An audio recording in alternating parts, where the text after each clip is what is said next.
तो कैसे हैं आप लोग। आशा करता हूं बहुत अच्छे होंगे और आप लोगों का हमारे एक नए सीरीज में बहुत बहुत स्वागत है, जिस सीरीज का नाम है हम घर पर ही इंग्लिश सीखेंगे। और इस सीरीज का ये पार्ट नंबर 5 होगा। इससे पहले मैं 4 पार्ट का वीडियो बना करके अपलोड कर चुका हूं।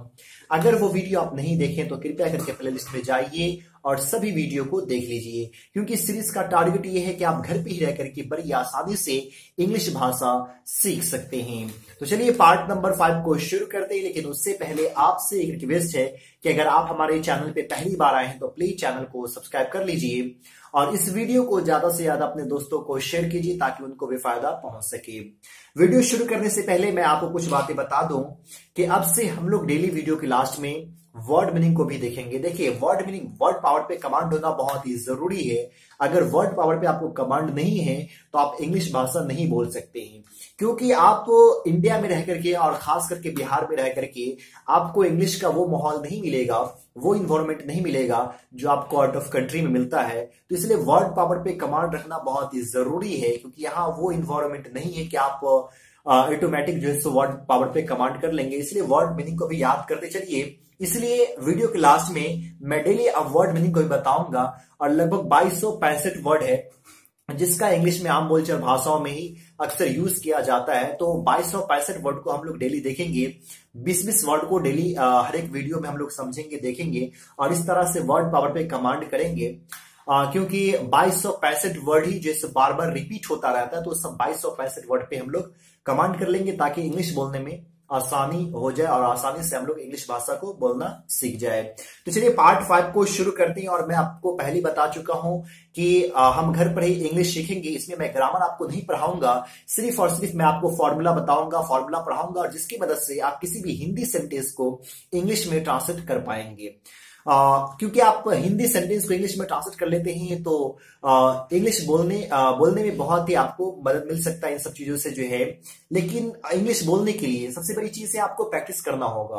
आप अगर फॉर्मूला पढ़ते हैं, आप किसी भी हिंदी सेंटेंस को इंग्लिश में ट्रांसलेट बड़ी आसानी से कर लेंगे, लेकिन मुश्किल काम ये है कि आप जब किसी के सामने में जाएंगे, उससे अगर आप इंग्लिश में बात करना चाहेंगे तो फिर वहां पे आप जो है सो नहीं कर पाते, आप बोल नहीं पाते। वजह ये कि आप प्रैक्टिस नहीं कर पाते।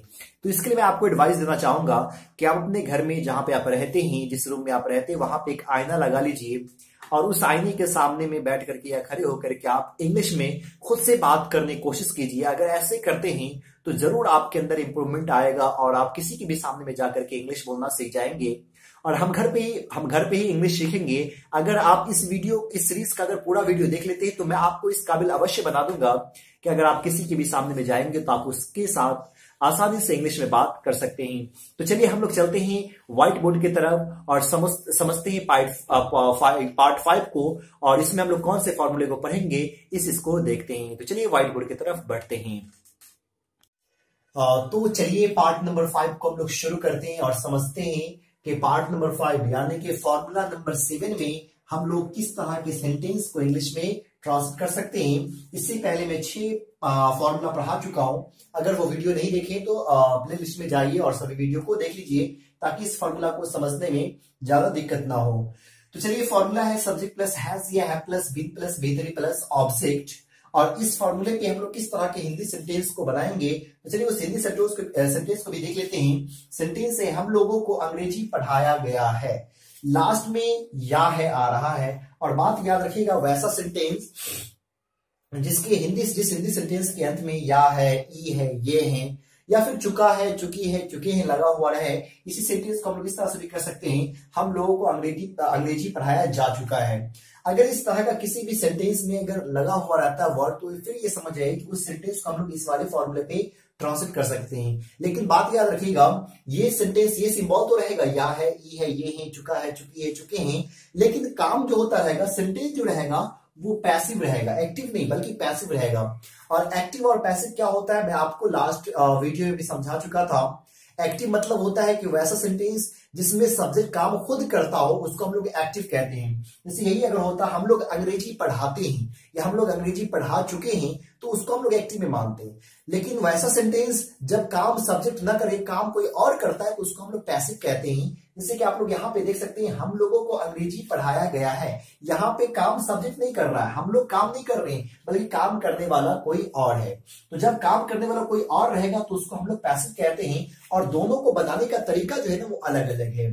जैसे कि ये वाला सेंटेंस है, हम लोगों को अंग्रेजी पढ़ाया गया है, इसको हम लोग इस वाले फॉर्मूले बनाएंगे। लेकिन अगर यही सेंटेंस रहता कि हम लोग अंग्रेजी पढ़ाए हैं या हम लोग अंग्रेजी पढ़ा चुके हैं, तो उसको हम लोग किसी और फॉर्मूले बनाते, जो मैं पीछे पढ़ा चुका हूं, जो फॉर्मूला नंबर 3 था। तो अब चलिए इसको हम लोग इंग्लिश में ट्रांसलेट करते हैं। तो फॉर्मूला में सबसे पहले क्या कह रहा है, सब्जेक्ट। तो सब्जेक्ट यहाँ पे क्या है, हम लोग है कि, तो हम लोग का इंग्लिश क्या होता है, वी। तो वी लिख लेंगे। आगे हैज या हैव कह रहा है, दोनों में से किसी एक का इस्तेमाल करना है, या तो हैज का यूज करना है या तो हैव का। और मैं पिछले वीडियो में बता चुका हूं कि आई के साथ, यू के साथ, वी के साथ, दे के साथ और एक से ज्यादा नाम के साथ हम लोग हैव का यूज करते हैं। और शी के साथ, ही के साथ, इट के साथ, या फिर एक नाम रहता हो तो उसके साथ हैज का यूज करते हैं। तो इसलिए वी के साथ हम लोग हैव का यूज कर लेंगे। आगे फॉर्मूला में कह रहा बिन, तो बिन दे देंगे। उसके बाद आगे फॉर्मूला में कह रहा V3। अब वर्ब का मतलब क्या होता है, तो वर्ब का मतलब होता है जो काम को बताता है, काम को इंडिकेट करता हो। तो अब यहाँ पे देख सकते हैं, हम लोगों को अंग्रेजी पढ़ाया गया है।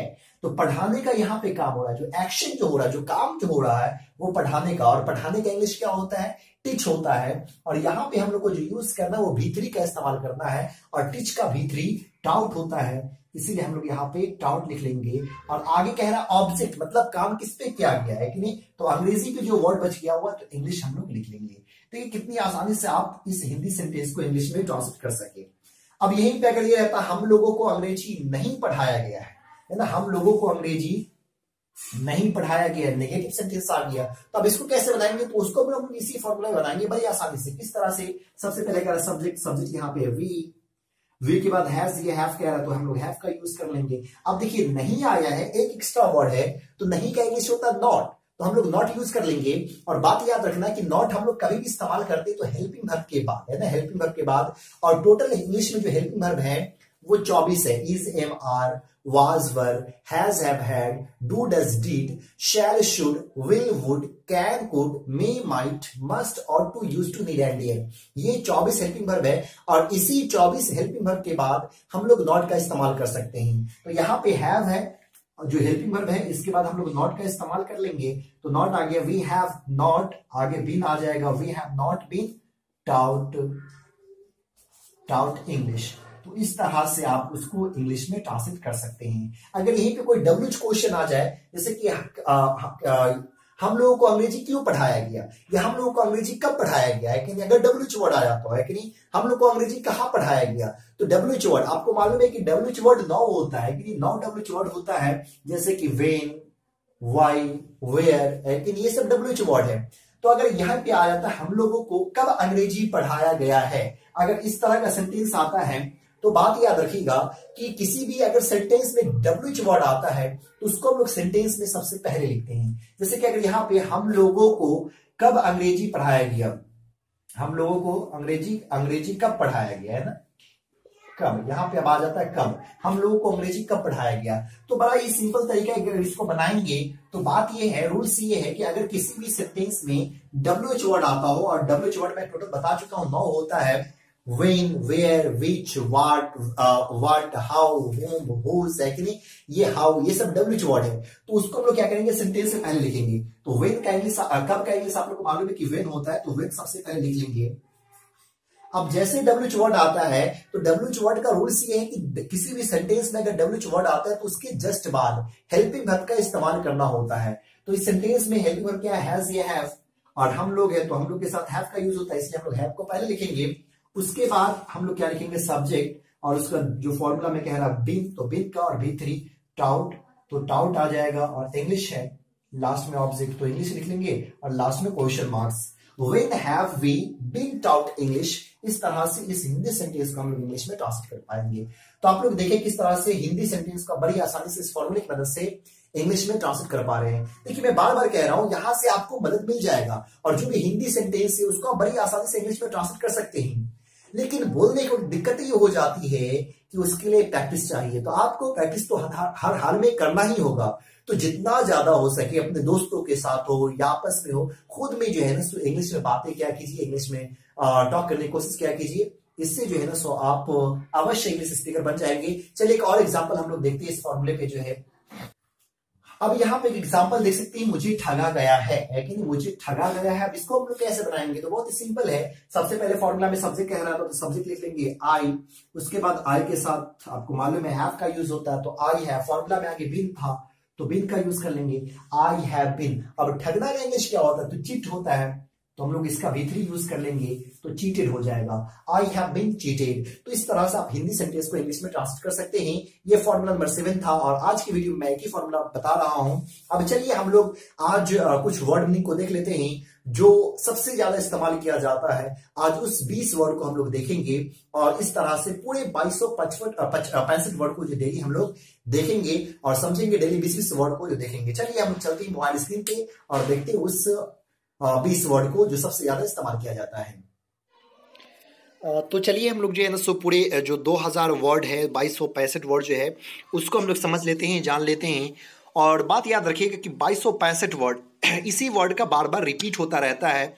और ये 2265 वर्ड कैसे तय किया गया कि 2265 वर्ड का ही जो है सबसे ज़्यादा यूज़ होता है। तो बात याद रखिएगा कि जो लगभग जो है 100 कन्वर्सेशन है ना, हज़ारों कन्वर्सेशन में जो वर्ड इस्तेमाल होता है उस वर्ड को लिया गया। आप यहाँ पे देख सकते हैं for hundreds of conversation, 100 conversation को लिया गया जहाँ पे लोग बात करते हैं और उसमें से ढाई लाख वर्ड मतलब 2,50,000 वर्ड को इकट्ठा किया गया। और उस 2.5 लाख वर्ड में ये देखा गया कि कितने वर्ड बार बार रिपीट होता है और कौन कौन से वर्ड का सबसे ज़्यादा इस्तेमाल होता है। तो पता ये चला कि 2267 वर्ड जो है वो बार बार रिपीट जैसो किया जाता है। तो अब हम लोग को जो है वो 2265 वर्ड को ही देखना है कि कौन ऐसा 2265 वर्ड है जो सबसे ज़्यादा इस्तेमाल किया जाता है। और अगर इन 2265 वर्ड पर आप कमांड ले आते हैं तो शायद इंग्लिश बोलने में कोई दिक्कत नहीं होगी। तो चलिए हम लोग आज जो है ना शुरू के 20 वर्ड को हम लोग देख लेते हैं कि शुरू का 20 वर्ड कौन कौन है। तो बात याद रखना है आप लोगों को कि पहला जो सबसे ज्यादा इस्तेमाल जिस वर्ड का होता है वो है द, है कि नहीं। द का सबसे ज्यादा इस्तेमाल होता है। अब वो 2.5 लाख वर्ड में से आप कल्पना कर सकते हैं कि 9,243 बार आया है कि नहीं, 943 बार। और द का हिंदी तो आप सब जानते ही होंगे कि द का हिंदी जो होता है वह या वही है कि नहीं, ये हिंदी हम लोग निकालते हैं द का। तो द बात याद रखिएगा, द का सबसे ज्यादा इस्तेमाल जो है सो किया जाता है।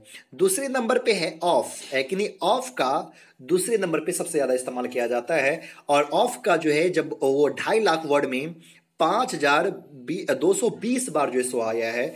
और ऑफ का हिंदी आप सबको मालूम है का। आप लोग ऐसा करेंगे, एक नोटबुक जो है सो रखेंगे और यहाँ पे वहाँ पे उस नोटबुक पे इस मीनिंग को लिखते हुए चलेंगे ताकि आपको बाद में दिक्कत ना हो। डायरेक्टली वो नोटबुक को ओपन करें और मीनिंग को याद करते हुए चले जाए। और ये वर्ड तो शायद आप सबको याद होगा ही, है कि नहीं। तो ऑफ का मतलब होता है का। तीसरा है एंड का मतलब है और तथा, है कि नहीं। और भी हम लोग इस्तेमाल लेते हैं, तथा भी कहते हैं। और ये जो है लगभग 5196 बार आया है। अगला वर्ड है टू का हिंदी बहुत सारा होता है लेकिन जो यहाँ पे ज़्यादातर इस्तेमाल हम लोग करते हैं वो उसका मैं हिंदी दे दिया हूँ से, को, की, और, है कि नहीं। ये 3 हिंदी में दिया हूँ। अगला है ए, है कि नहीं। ए का जो है ना सो ए का हिंदी आप लोग को मालूम है एक होता है। उसके बाद अगला इन मतलब में, है ना, इन मतलब में। अगला वर्ड है इज मतलब है। ये सब वर्ड मीनिंग हमको मालूम है कि आपको आता होगा। धीरे धीरे जैसे हम लोग आगे बढ़ेंगे उस तरह से टफ वर्ड आपको मिलता जाएगा। चलिए अगला वर्ड देख लेते हैं। इसके बाद कौन सा वर्ड है, तो इसके बाद जो वर्ड आता है यू का मतलब आप सब जानते हैं तुम या आप। अगला वर्ड है आर का मतलब है होता है। अगला वर्ड है फोर का मतलब के लिए। अगला वर्ड है दैट, और दैट का इस्तेमाल जो है हम लोग भी कई सारे हिंदी में लेते हैं। जैसे यहाँ पे मैं 3 हिंदी दिया हूँ, वह, जो, की, है ना। तीनों में हम लोग हिंदी इस्तेमाल करते हैं। चलिए अगले वर्ड को देख लेते हैं। अगला वर्ड है और का मतलब होता है या अथवा, है कि नहीं, या फिर अथवा। अगला है इट मतलब या फिर वह। अगला है एज मतलब जैसा, के समान, है कि नहीं। दोनों हिंदी लेते हैं, जैसा या फिर के समान। अगला जो वर्ड है अगला है बी मतलब होना, है कि नहीं। अगला वर्ड बी मतलब होना। अगला वर्ड है ऑन मतलब पर। अगला वर्ड है योर मतलब आपका या फिर तुम्हारा, है कि नहीं। उसके बाद चलिए आगे देख लेते हैं अगला कौन सा वर्ड है। तो अगला वर्ड जो आप लोग देख पा रहे होंगे, अगला वर्ड है विथ, विथ मतलब के साथ। अगला वर्ड है कैन, कैन मतलब सकना। अगला वर्ड हैव मतलब पास या रखना, या फिर है इसका हिंदी होता है। तो ये जो है ना, सो आज हम लोग 20 वर्ड मीनिंग को देखें, जो 2265 वर्ड में जिसका सबसे ज़्यादा इस्तेमाल किया जाता है, या आम बोलचाल भाषाओं में इन वर्ड का हम लोग सबसे ज़्यादा इस्तेमाल करते हैं। कल हम लोग वर्ड मीनिंग जो देखेंगे वो 21 से लेकर के 40 तक देखेंगे। फिर मिलते हैं अगले वीडियो में। अगर वीडियो अच्छा लगता हो तो प्लीज़ लाइक करना मत भूलिएगा। इस वीडियो को ज़्यादा से ज़्यादा अपने दोस्तों को भी शेयर कीजिए ताकि उनको भी फायदा पहुंच सके। फिर मिलते हैं अगले वीडियो में, तब तक के लिए बाय।